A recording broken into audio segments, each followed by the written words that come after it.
Hey, I have a quick note before I get into the episode. I recorded this from my perspective in the United States, and it was only after I finished recording that I realized this might not be applicable to you if you don't live in the United States. Each country has their own regulations on what's allowed and what's not allowed, and some countries are more in your business and controlling than others. I think it's only been in the last couple of years that the United States has actually allowed this autonomy in ordering your own labs. So we're going to dive into the episode, and I apologize that this does not apply to every single one of my listeners. Nobody else can take care of your health for you. Yep, you can have input, you can have advisors, you can have people on your team, but you are in charge of your own health. So today, let's talk about ordering your own lab work and making sure that you get what you need. I'm going to tell you how to do it, how to get your results, how to interpret your results so that you can take action as the CEO of your own health. Welcome to the Health with Hashimoto's podcast. This is where you, exhausted, overwhelmed, tired, learn simple, true, and sustainable things that you can do on your path to whole health. So lab work is kind of this area that we have just given over to doctors in the past, forever years. It's not something that most people feel like they can just go in and get their own labs. And a lot of people who have Hashimoto's or thyroid problems find that they have arguments with their provider when they say, hey, I want to know my reverse T3. I want to know how much my body is saying, whoa, no, we're not going to convert the inactive form of T3 to the active form of T3. We need to rest. We need to recuperate. We need to heal. That's what your T3 is. It's like the brake system. A lot of providers do not order the reverse T3. A lot of providers do not order anything other than TSH. Well, TSH, as you know from episode 3, where I talk about all of your labs and what they mean, TSH is only your brain telling your thyroid, hey, we need more energy. Please kick out more thyroid. That's all it is. It does not tell you how much T4, how much inactive thyroid is available in your body. It does not tell you how much T3, the active form of thyroid, is in your body. It does not tell you even if you have antibodies. There are so many more parts of the picture that you need to know as the CEO of your own healthcare. Now, if you do not yet have the Hashimoto's 101 guide, head down to the show notes and click the link that's a free PDF that I made for you so that you can know, what do these labs mean? What do I need to do on day one when you're diagnosed with Hashimoto's? What do I need to do? What are my first steps? I created that document so that you have it right there in your hands, and it can guide you as you get started on your journey of health and to better health with Hashimoto's. So if you have listened to episode 3 and you know about those labs, you know how they work, and if you have that Hashimoto's 101 guide, again, you know the labs that you want, then it's time to get the labs. Some of your doctors and your nurse practitioners are going to be on board and they're going to know, hey, we need to look at the whole picture. And some of your providers are going to be behind the times and they're going to just look at TSH.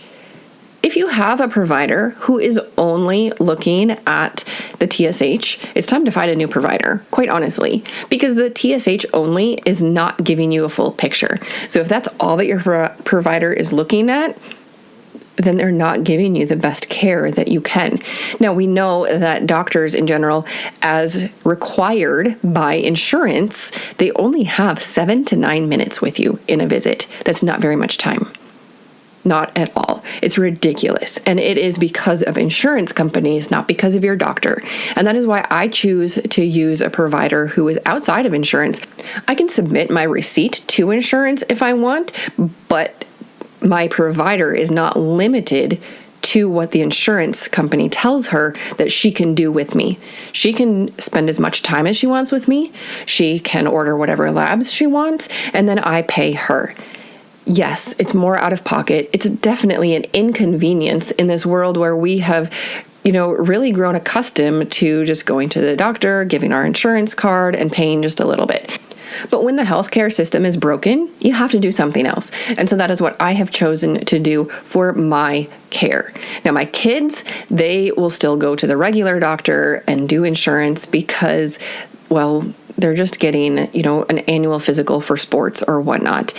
But for me, with thyroid problems, with an autoimmune problem, I need a provider who can spend time with me. I need a provider who can actually give good input on my plan of care, who can be an advisor and see things that I don't see. That's what we have advisors for. So let's talk about getting your lab work. Now, whether you're working with a provider who knows what you need and who is really good with the whole picture of thyroid, or whether you're working with somebody who doesn't know anything or just knows TSH and you want to do your own thing, either way, you can order your own labs. I love that we live in this modern day where we can hop online, click a link, and order our own labs. In episode 3, you heard me talk about my friend Eva, and she has a link that I used to order my own labs. I clicked her link. I looked at the panels available. Now, a panel is just a group of labs that the lab corporation has decided these go well together. If somebody wants this picture of health, they're probably going to want this set of lab results. So I looked at their panels available, and I ordered the labs that were going to give me a good picture of what's going on.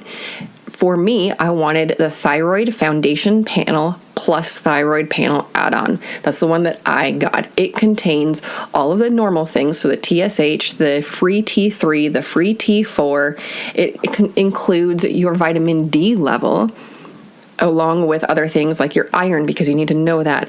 Your A1C, which is a picture of your blood sugars over the past months. The A1C is usually something that people who have diabetes get so they can see how they're managing their blood sugar. But it's important for everybody to know because, as I talked about in one of the early episodes, your blood sugar is a huge stressor which can trigger autoimmune problems. So I want to know about, how has my blood sugar been over the past couple months? This panel also includes selenium, which is important to know when you have thyroid problems. The add-on panel includes the reverse T3, which I definitely wanted because that is what I have been working on the most. When I first got my labs, that was the one that concerned me. Of course, the TSH is something to look at, and my antibodies I am keeping an eye on. And my vitamin D, I took action on, but my reverse T3 is the thing that I was focused the most on because that's a picture of how much my body was saying, no, we're not going to prioritize increasing our energy right now. We're going to prioritize rest and healing. So that is the one that I am the most curious about to see if I have made a difference. Because that is the goal, to give my body what it needs to be able to do its own job. That is definitely a theme you hear on this podcast over and over, whether it's me talking about activating certain pathways within your own body with the Protandim NRF1 and NRF2. That's activating your body to do its own thing, what it's designed to do. Or getting adequate sleep so that your body can do the things it's designed to do while you're sleeping. Because it's while you're sleeping that your body heals. It's while you're sleeping that your body repairs things.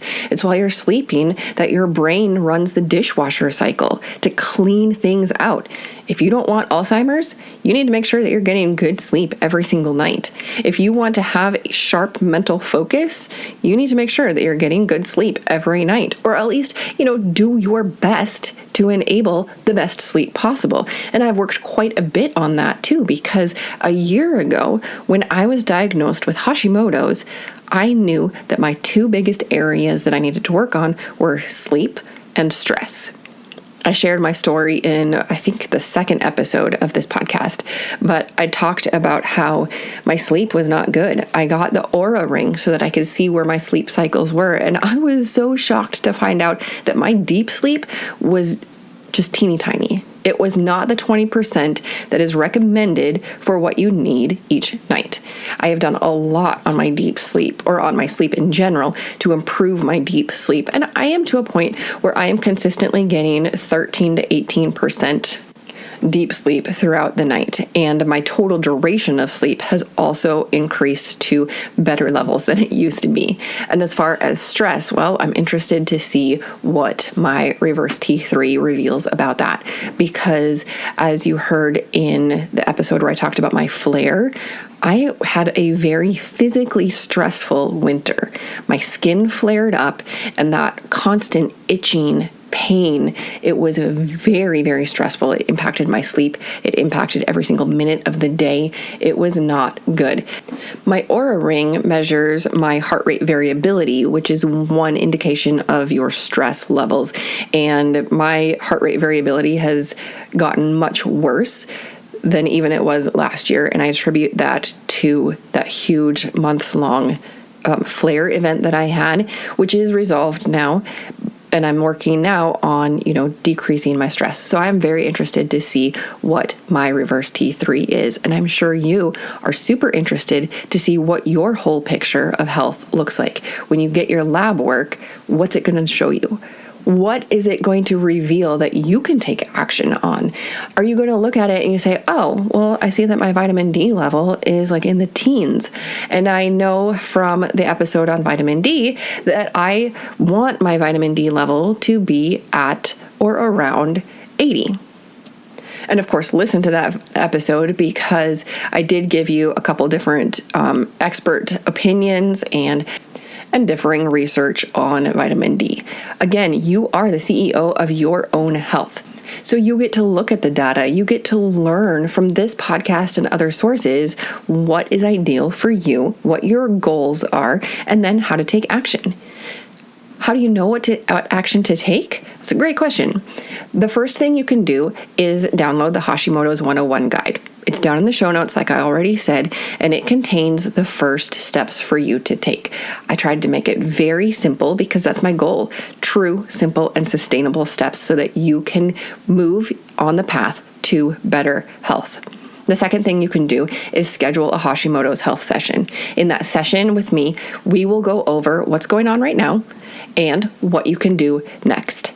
I try to keep the tips simple and sustainable so that you can take action right away. Do not expect to come out of that session with me with a list of 50 things to do, because that's overwhelming. You're not going to do it. It's not simple and sustainable. We work together to discover your next step on your path to whole health. If you want help interpreting your labs, that is not my area of expertise. I know enough to give you the information, but I have not studied lab work in depth. My friend Eva is the expert on that. She can look at your lab panel, she can look at your numbers, and she can say, oh, this thing here impacts this thing over here. This thing over here impacts another thing. She looks at your lab work with a holistic lens, and she sees the whole picture. She is incredible. Her knowledge and just her perspective on your lab work and what's going on in your body, it is so valuable. When you use her link to order your labs, you have the option to talk with her after to schedule that consult so that she can help you interpret the lab work.